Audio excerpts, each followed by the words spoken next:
We're trading the markets now in some detail around the Brexit vote last night, where Theresa May and the Conservative government lost that meaningful vote by some wide margin, in fact the biggest ever margin I believe in the history of the British Parliament. And we are trading as well ahead of a no confidence vote which has been tabled by the Labour opposition party, Jeremy Corbyn doing that immediately last night, and that's at 7 p.m. this evening. Now Brian Noble joins us now from tradernoble.com. Brian, it's been an interesting period, and in fact when we last spoke you were saying then you felt that we were on a path to a second referendum. We've now got what has come to pass with this dreadful result last night for Theresa May. How are we best trading this? Well, it's interesting. Sterling fell against the dollar, two big figures ahead of the vote, and then as soon as the vote came in, record number and all as it was, cable reversed the whole loss, and we're back up trading, testing 129, which is the 100-day moving average. We're currently trading at 128.50 now. I think it's only a matter of time before we break higher. I think all the bad news is priced in here. Europe certainly doesn't want the UK to, in my own view, deep down to leave, because who's going to pay the 90 billion that they contribute? Has to go across all the other economies.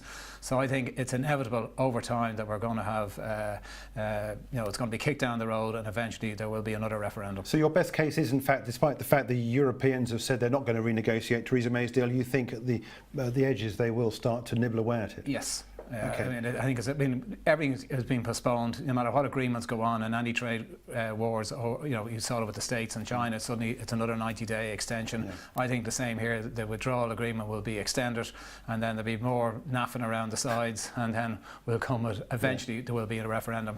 And I think Theresa May is right. Corbyn has no Brexit policy. We haven't heard. He hasn't put up an alternative. Yeah. Okay. Let's get back to this chart on sterling dollar, because as you say, a lot of activity last night, and that can be seen in this wide, long-legged doji here that we had yesterday, all the way down to 126.60 at one point last night, and recovering to end the day pretty much where we started out. A little bit of money's taken off the table, 128.50 at the moment, as you said.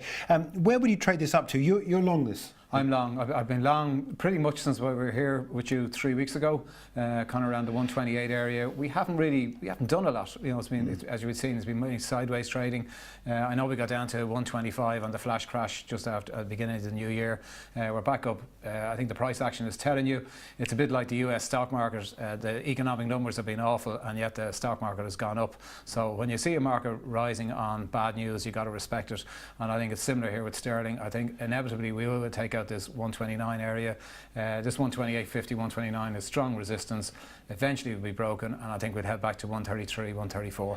Yeah, that takes us up past this 200-day moving average as well. You mentioned the US stock market. I want to get onto that in just a minute, but I want to stay with the foreign exchange markets if we could, because yesterday Mario Draghi was talking about the fact that the economic data in Europe suggesting that we do in fact need more stimulus given to these Eurozone economies. We've seen the European Central Bank cancel its QE program as of the beginning of the year. In terms of the trade around euro dollar, what's your positioning at the moment? Because in the last week or so it's been quite weak for the euro traded against that what is a stronger dollar. Yeah, I think the minutes that came out last Thursday from the December meeting weren't really reported in the press. I mean, I spent half an hour going through them on Monday. I mean, if you go through the minutes in detail, they're really worried about the Eurozone economy. All the economic numbers coming out over the last 6 months have been incredibly weak. You've got the German bond yields, the Italian bond yields widening out. You've got the yellow protests in France. I mean, there's trouble everywhere in Europe, and the numbers are reflecting that. I think there's absolutely no chance of the Eurozone hiking rates. There's a fair chance that we're going to end up in a deflationary environment like Japan, and it doesn't argue well. And Draghi was supposed to just talk about he wasn't really supposed to talk about the economy yesterday in Strasbourg, and he just mentioned, is it a sag? He doesn't believe it's a sag. It's just it's a slight downturn that has extended longer than they expected. I mean, this is, I think that we've seen the numbers. It's just been very, very weak, and obviously the euro has been reflected of that.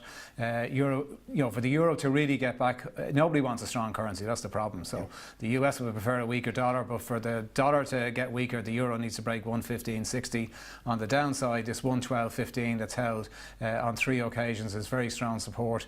Initial support is around the 113 area. So the euro's really been stuck in a wide range between 112 and 116 for the better part of the last 6 months, and it's going to take a break at one of those areas to get the next move. But it could be a drastic move because we've had such a consolidation for such a length of time. I'm sceptical of the price action because I still think Trump wants a weaker dollar. So I'd be looking to buy in front of 113 is my buy level, and I'd be a seller in front of 116. Okay, all right, excellent. Thanks for that. let's get back to these US stock markets. Government shutdown.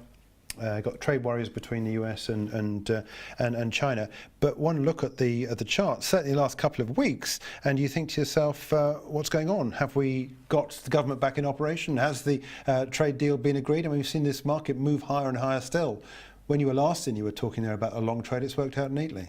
Yeah, it's been incredible. I was in here the Thursday before Christmas.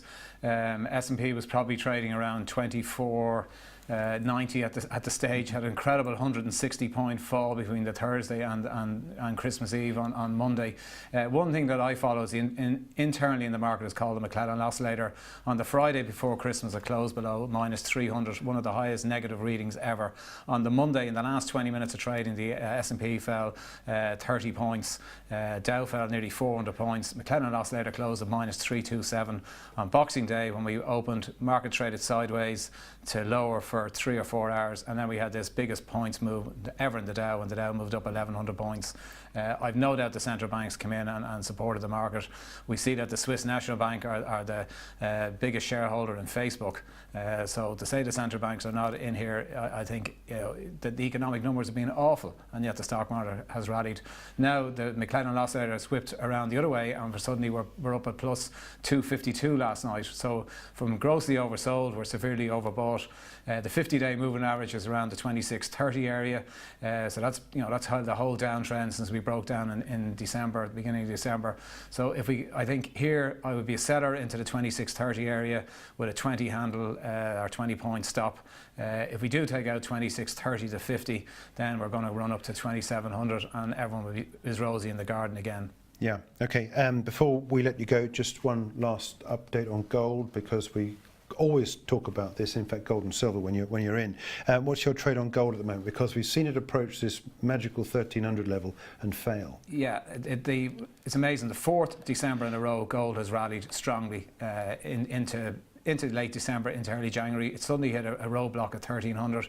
As you can see on your chart there, we've a downtrend line coming in from the high of 1900 from 2011 at 1300 as well. If we can break 1300, then we're off to the races again. On a risk reward basis, you're probably better off going short gold, but I think given the drastic economic news out and all the trade warfare and the Brexit and all the political upheaval going on, it's a brave man who would sell gold. I prefer to be flat.